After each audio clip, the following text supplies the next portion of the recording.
बिहार में जो राजनीतिक हलचल मची है और जो खबर सोशल मीडिया और मीडिया जो दर्शा रही है, हम उसको लेकर के चर्चा करेंगे कि आम जन या कांग्रेस अलायंस जो इंडिया गठबंधन से उनमें रहने वाले लोग कैसे इसके बारे में सोचते हैं, क्या राय रखते हैं। मीडिया के द्वारा जो खबरें चलाई जा रही है उस खबर को आप कैसे देखते हैं कि नीतीश कुमार एक बार इंडिया अलायंस से अलग हो गए या बिहार में जो उनकी गठबंधन सरकार है उससे अलग होकर बीजेपी के साथ फिर जाएंगे, ऐसा खबर आ रही है, क्या सोचते हैं आप इसके बारे में? अब मीडिया के बारे में तो आपको बताना नहीं,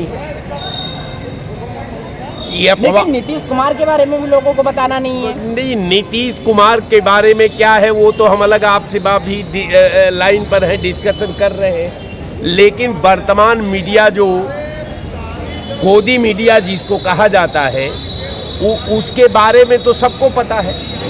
उसको केवल जो है किसी आज तक इसने 9 साल के अंदर भारतीय जनता पार्टी के एक गैपिंग को, पॉलिटिकल जो गैपिंग होती है, एक गैपिंग को इसने सार्वजनिक करने का प्रयास नहीं किया।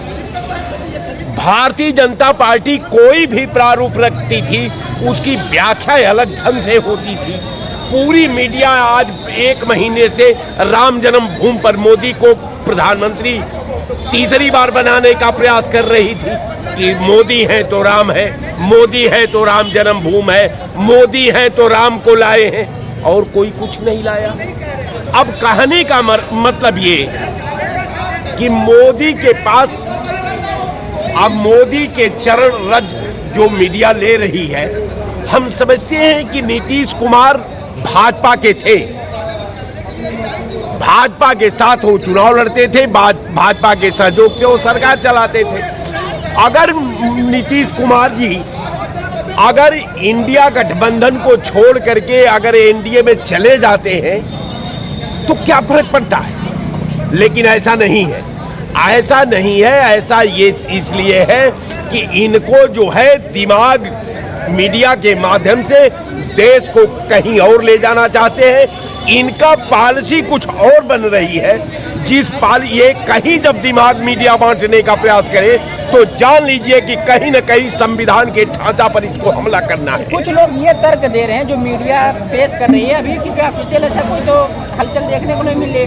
मीडिया के बातों पे लोग ये कटाक्ष कर रहे हैं कि अभी जो बिहार में 3 नौकरियां दी गई टीचर और यूपी में हो नहीं पा रहा है इस तरीके से, तो इन्हीं 2 मुद्दों को इधर उधर भटकाने के लिए मीडिया का ये रुख है। क्या कहना चाहेंगे इसके ऊपर? बिल्कुल बिल्कुल यही यथार्थ है कि आज समझ लीजिए कि यहाँ तो अब तो हिंदुस्तान में ये भी अभी आप वीजा पासपोर्ट विभाग में आप चले जाइए, लाखों लोग विदेश जा रहे हैं, वहाँ इजराइल, और इजराइल जाना कि एकदम इजराइल में जो इजराइल के लोग हैं वही सुरक्षित नहीं है, उनके प्राणों की गारंटी नहीं है। आज जब उनसे आप लोगों के द्वारा वार्ता हुई तो कहे कि भाई हम तो हिंदुस्तान में भी मर रहे हैं, वहां मर जाएंगे तो कुछ परिवार हमारे लाश का भी कीमत पा जाएगा।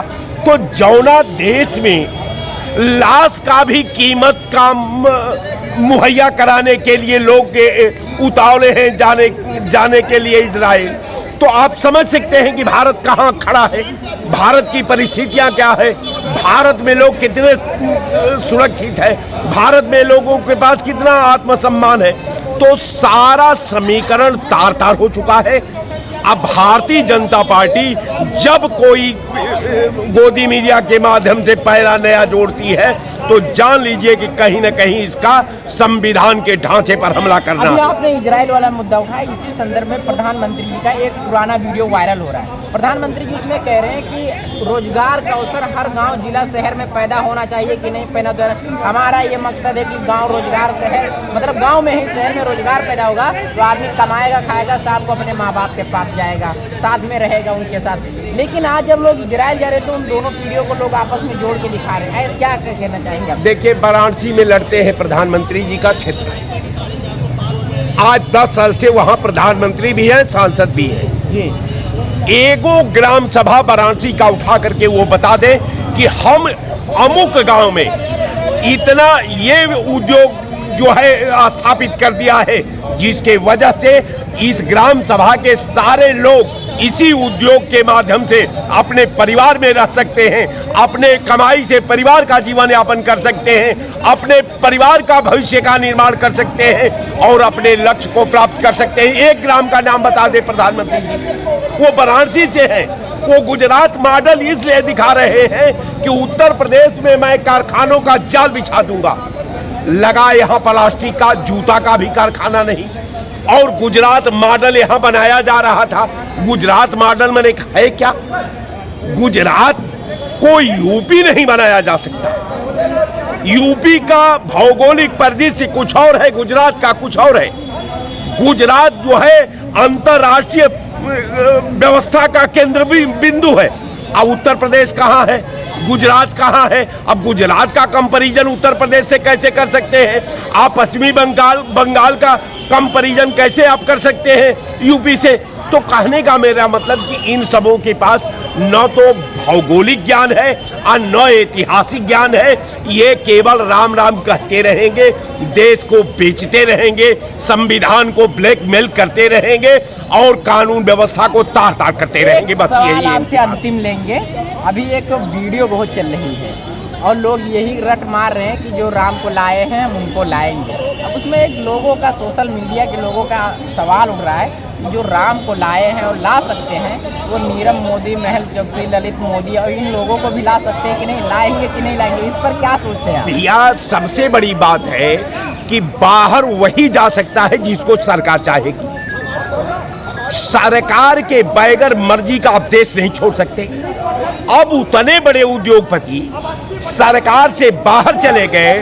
उन उद्योगपतियों का भी बार बार ये मामला आया है कि ये जो है ये कारण से जो है हमको फलाना से बात हुई, हमें यहाँ आए, फलाना ने हमको पासपोर्ट बनवाया उसके वजह से आए, फलाना ने हमको वीजा दिलवाया उसके वजह से आए। इसके बाद उनका किसी का जांच नहीं हुई। तो मोदी सरकार इनको नहीं ला सकती है।